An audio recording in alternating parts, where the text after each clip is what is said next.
नमस्कार जय जगन्नाथ आपण मानू मो चैनल को अनेक अनेक अभिनंदन। श्रीमद् भगवत गीता मुख्य संन्यास योग ब्राह्मण क्षत्रिय विंसां शूद्राणां च परन्तप कर्माणि प्रविभक्तानि स्वभाव प्रभवै गुणे।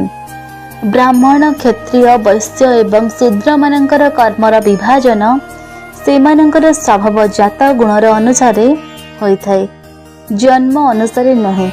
एहार व्याख्या केही जणे यथार्थरे कहिथिले जे एक उपयुक्त वृत्ति खोजी पाइबा जणे उपयुक्त जीवन साथी खोजी पाइबा परि अटे, किंतु निज पई एक उपयुक्त कर्म आमे खोजिबा किपरि।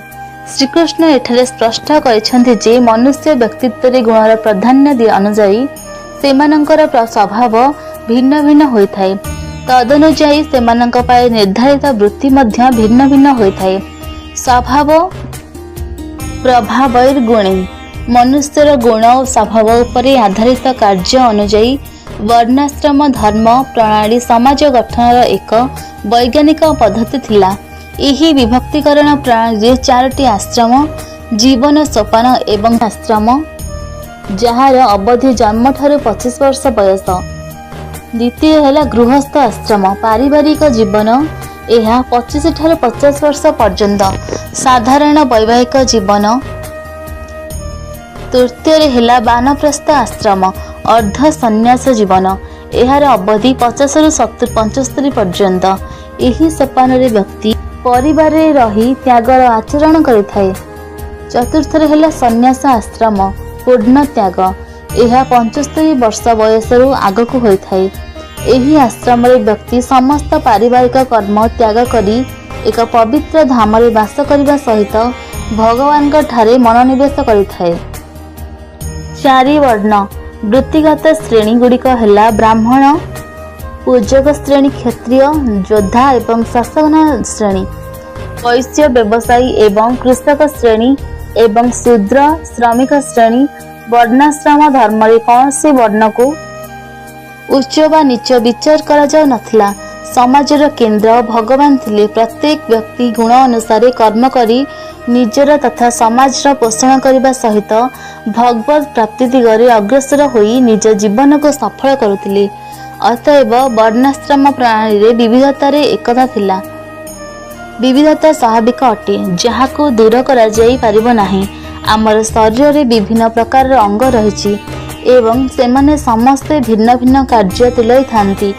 समस्ते अंग ठारू एक प्रकार कार्यर आशा करिबा वृथा अटे।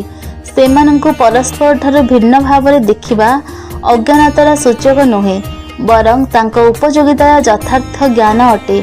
सेहीपरि मनुष्य मानक मध्य रहिଥିବା विविधताक उपरे उपेक्षा करा जाई परिबो नाही। एपरिकी कम्युनिस्ट राष्ट्र गुड़िकर मध्य जे माने जेउठारे साम्यवाद प्रमुख नियम अटे सेठारे मध्य दलीय नेतृवृंद नीति प्रणयन करिथांती। अस्त्र शस्त्र रे सज्जित सैनिक राष्ट्र को सुरक्षा प्रदान करती।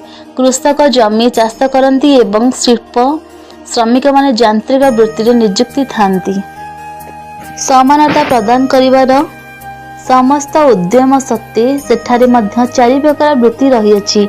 वर्णाश्रम प्रणाली मनुष्य मानकर स्वभाव को थिबा विविधता को विचार करी सेमानंक पई कर्तव्य वृत्तिर निर्धारण करिथाय, किंतु समयक्रमे वर्णाश्रम प्रणाली रे अवक्षय घटिथिला एवं वर्णर निर्णय स्वभाव अनुसारी हेबा परिवर्ते जन्म अनुसारी करागला। ब्राह्मण मानकर संतान माने तांकर स्वभाव ब्राह्मण सूचित हेउ बा न हेउ निजको ब्राह्मण भाव में परिचित कले।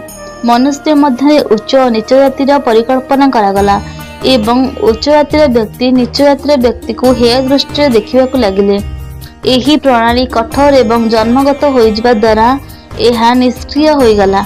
समयक्रमे यह एक सामाजिक दोषरू रूप नेला जहाँ मूल वर्णाश्रम प्रणाली लक्ष्य नथिला। परवर्ती केतोटी श्लोक रे एही प्रणाली मूल विभक्तिकरण अनुसारी श्रीकृष्ण मनुष्य मानकर गुण अनुसार कर्मर स्वाभाविक नक्शा प्रस्तुत करिसेंती। जय श्री कृष्ण। ओम नमो भगवते वासुदेवाय।